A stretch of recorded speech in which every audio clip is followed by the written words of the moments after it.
Welcome back, everybody. Hey, welcome back. It's two guys and a stack of comics. That's Mike. I'm Reed. That's the stack of comics right there. Yep. Today I want to talk to you about some pretty cool stuff that happens every month from Marvel and DC. Some releases and things that they put out that are really cool to old school collectors like myself and Mike. That shot to own comics that you probably wouldn't really be able to afford unless you ended up being a millionaire or something like that.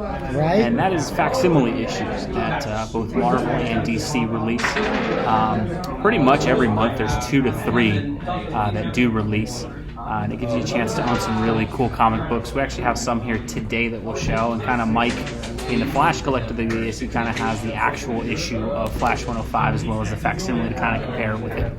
But it's one of these things where I think there's a lot of people who talk about modern comics not being the greatest, and these facsimiles are a great way to own some classic comic books that you can kind of still share and add to your collection. It's just so much fun to see them on the shelves. Yeah. Because, you know, for years when you're collecting, you're like, oh man, I wish I would have been around when that one was on the shelf. Yep. I wish I could have picked up this Captain America when it came out. But these facsimiles are cool. They're cheap, they're fun, it's got all the original art in there, and it's just, you know, so cool to see some of these vintage comics. You know, like these are some that I've pulled over the last year or so. I loved it when this one came out. Remember this one, Reed? Yep. Oh, how about when this one came out?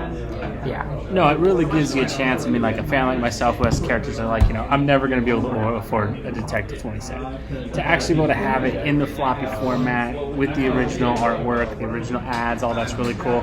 Another one of my favorites, one of my favorite Marvel, the X-Men. Get a chance to own X-Men #1, see the classic art. You know what's cool about that? Really great. Detective 27. Bring that out for a second. Yeah.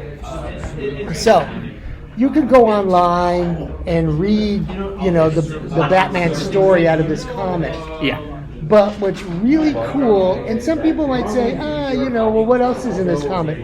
What's really cool is there's other stuff, and they print it exactly the way it was printed. Like this one was just the black the intro stories, Batman. The black and the pink, you know, they printed all the same way it came out. Like, okay, so that story was that, and then these ones are in full color, but you would have never known that. Like, how many times have you read the original story? Yeah, you like, just get the 8 pages that are saying it's Batman. You don't get the actual comic. But everything is in here, and I love how DC prints them on the actual pulp paper. Mm-hmm. You know, whereas Marvel does the more slick kind of modern paper. The insides are slick. But I don't know. I'm a sucker for newsprint. No, the old school newsprint's really cool. And how cool is it to have a Detective 27? No, to actually have that, and you know, you can frame it. It's an actual comic. It's not an omnibus, and I like omnibuses and those graphic novel collections. But it's really cool to just have a singular issue. I think another great thing they do is kind of around the time movies come out and release a lot of the first appearances of characters that are appearing in movies. So around the time Black Panther hit theaters, they put out this Fantastic Four. And when The Flash came out, like a few months later, they put out that. They had that, and then even when they relaunched some brands and like stuff like Micronauts, the first issue of that, they also will do cool stuff like you can get the facsimile, but you can also get it in kind of a cool foil cover as well. It's a really cool thing that they're doing with it, and I think it's a great way to kind of purchase some classic ones. They've also done some recent kind of homage type covers. Like how cool is that one? That just kind of look cool, even if the inside content's not the greatest. the cover art is really cool. I know that one got me. And then they did this one. I think this one came first or second. I don't remember what order it came out. Kind of homage in the first appearance of Robin. Yeah, but then it's Harley coming out. It's a really cool thing, and I think, you know, one thing that this is cool, and we'll take a look at kind of how exact they are here in a second, but another thing that this is really cool with is it's a great way to share comics with younger kids. Modern comics, you know, while they have some good content, it's not the most inappropriate stuff.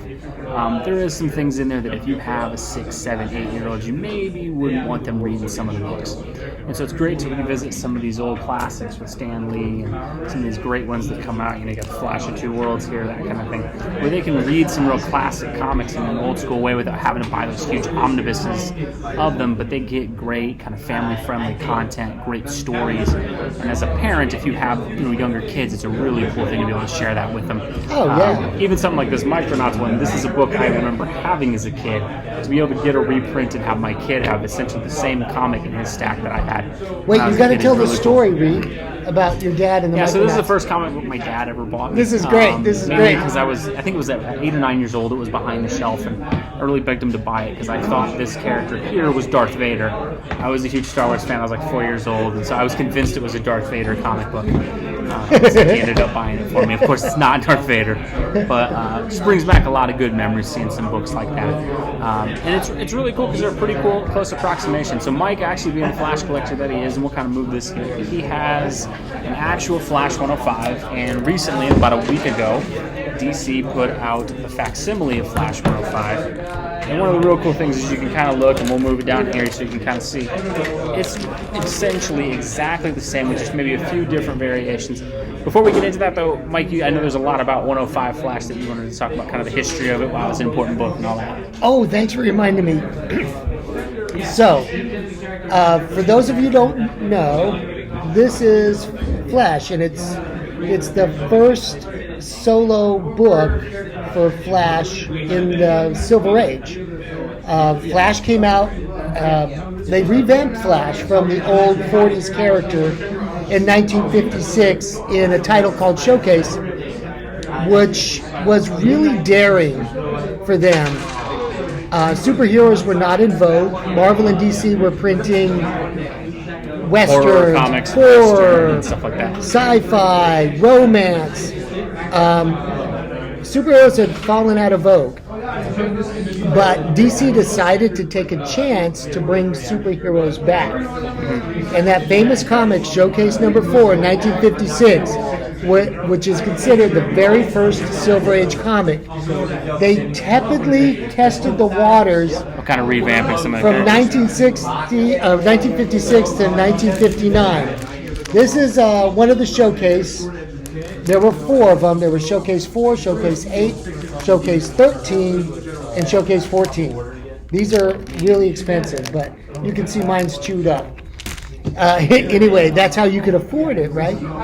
Anyways, so they took a big chance, and Marvel was still stuck in Western romance, sci-fi, horror comics. But DC took a chance, and over a 3-year period, they released 4 Flash stories in their Showcase comic, which had other stories, but it featured the Flash. And they did pretty well. So in 1959, they decided to take a big risk and put the new Flash out in its own title. If this had not succeeded, we wouldn't have comic books like we have today. So because Flash came out and this book sold well, and all the showcases sold well, they started a Flash solo series with Flash in his new costume, his new identity. And when that became a success, it caused them to think about bringing superheroes back. And it was this comic over here that got the attention of the guys over at Marvel. Where is it? Brave and the Bold 29. This one sold really, really well. They revamped Green Lantern. They revamped the Flash. Wonder Woman stuck around. They created the Martian Manhunter. And because of the success of this book, they were inspired to try this book, and these 2 books led to the creation of the modern DCU. Yes, and also inspired Stan Lee to start doing superhero books again. Yeah, because really for a long time it was just Batman and Superman who were starting publishing. If this had failed, none of that would have happened. There would be no Spider-Man, no Hulk, no Avengers. If it wasn't for this book, there would be no Fantastic Four. So, because this did so well, So you have this little Flash, and they It call had a it. huge domino effect on the rest. It had a huge domino effect because it did well. Why? Because, well, just look at it.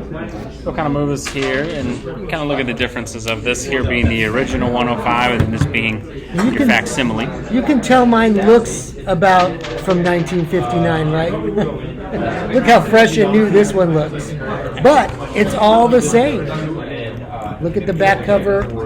There's the original. They put the original ad. It was still $1.49. They kept the price. Only difference being the price tag for the modern one down there, but Right. obviously very, very similar to it. And it's a little bit smaller because they don't make comics this big anymore. But just to take a side-by-side look at what the facsimile looks like compared to the original, you know, they had to shrink the art a little bit. And of course, the interiors, which I have checked, are all identical. But it's just so cool to have. Look, you even got the same page. Gonna go right there. You can make the same page comparison. So there's obviously a little bit, fresher color to it and things like that, but Yeah, very, very similar. right. So there's your facsimile of Flash 105. Yeah. No, and it's a really great way to kind of see some of these old comics kind of brought to life. And again, there's apps out there where you can read these comics, but if you're a comic reader like myself and Mike, I think scrolling on your phone or your iPad or Kindle or whatever it may be to kind of read comics just doesn't have that same feel.